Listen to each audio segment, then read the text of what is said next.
Hey YouTube, and welcome back to the second part of our PS Vita buying guide. And in this part, I'm just going to recommend various accessories for your Vita. And for the budget, I've set it at $75, and that might sound a little bit steep, but there's a good reason for that. And I'll get into that in a minute. But yeah, so basically enough, when you first buy a handheld system, you want to check out some accessories, and these are just the ones that I recommend. So the first thing that I would recommend getting is a pair of trigger grips for the Vita. The Vita is a pretty small handheld, and you don't really get a good grip on it, in my opinion. At least not a particularly great one. So I'd recommend, trying to snag a pair of trigger grips. I have right here a PDP brand trigger grip, and I see these on eBay for around $30, and that's just outrageous. Honestly enough, I would recommend searching locally, check GameStops, check local game stores, all that kind of stuff. Don't go on eBay and try to find these. These trigger grips are great, but the only issue is the right trigger button is really hard to press down. So that would be the one downfall. But besides that, these are great trigger grips. And then the other one that I have on hand is the Dream Gear. You can see the name on the back, it's engraved. The Dream Gear Comfort Grip. And I wouldn't recommend these ones as much as I would the PDP. The PDP one just fits better in my hand. And this one is comfortable, but not as comfortable as I thought it would be. Again, you can get either one of these for around $15 retail. So if I had to say to go for one, I would say to go for the PDP, but this one is easier to find. In fact, I think if you check Amazon, this one's only like $10. So it really just comes down to which one you would prefer to have.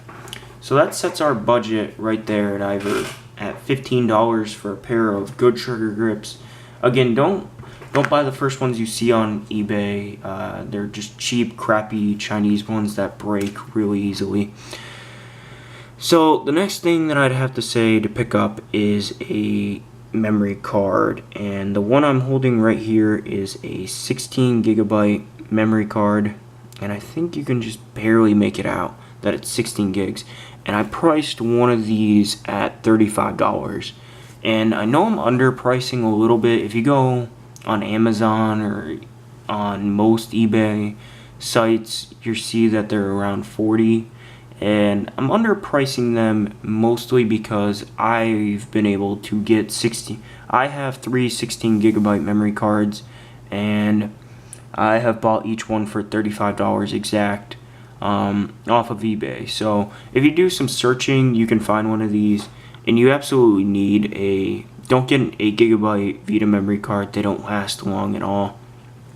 In my opinion, you absolutely need at least a 16, 32, or 64. But if you were to try and go after a 32 or 64, you're looking to spend $60, $70. $60 for a 32, around $100 for a 64. It's unfortunate, but since Sony did priority, the only people who make Vita memory cards is Sony, basically enough. Since they did that, they kind of fucked everyone on that, and you have to buy a name brand one. There's no cheaping out for those. So I would recommend a 16 gigabyte for $35. And we've spent $50, and the next thing I'm going to say to get is a traveling case. And every handheld you need a traveling case for. This is just a basic black one.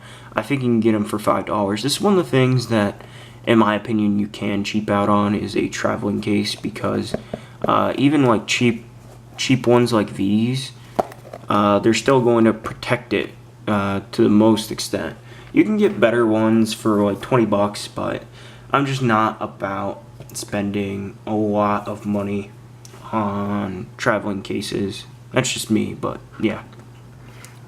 And then, so we've spent around We spent around $60, maybe $65 if you're going to pay eBay prices for a pair of PDP trigger grips.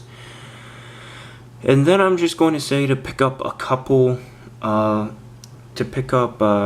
of game traveling cases. And the reason why I'd say to pick these up is because Vita games are small and you can lose them really easily, especially if you just trust them in a game traveling case. These are Nyko ones, or this is a Nyko one, and I paid $5 for one of these. I would say that's about fair. Depending on how many physical Vita games you're going to own, you might want to buy a couple, but I'm going to just say buy one of these for $65, and it's worth it. These store your games and keep them clean and away from dust and anything. They also store memory cards, and that's great because memory cards for Vita at least are extremely easy to lose. And then the last thing I'm going to say you should buy or pick up for your Vita, accessory wise, would be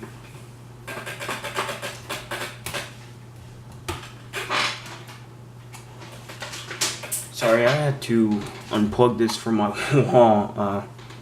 It's just a standard phone charger. Vita, fortunately enough, a Vita uses standard USB cables, so as long as you can just get a wall outlet and a standard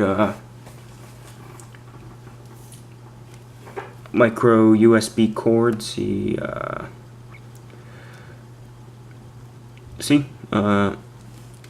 You're set for a wall charger, and it's always good to have a backup of those. You never know when yours is going to bust or break. Like, I have 2 Game Boy Advance ones, I have 2 3DS ones. It's just good to have a spare, especially with these micro USB cables. I know the PS Vita Model 1000 uses a different USB cable, but you can, again, that's one of those things that you can cheap out on, and you can get a cheap one for about $5. And I averaged the wall plug at $5 as well, so you're looking to spend about $10. And those are my recommendations for PS Vita accessories. Nothing too crazy, nothing too exciting, just kind of basic stuff, but in my opinion, it's all necessary stuff, and it's pretty cheap too, like $75 for the Vita, or for accessories for the Vita. Isn't that bad in my opinion. So be sure to like this video down below, be sure to comment in the comment section, and be sure to subscribe to me. I appreciate all the feedback that I get from you guys on these videos. And be sure to join back with me for part 3, where I'm going to be recommending digital download games on the Vita. And that's going to be a little bit tricky because I actually don't have too many downloaded Vita games. So that'll be fun. But yeah, so join back with me for part 3 and have a wonderful day.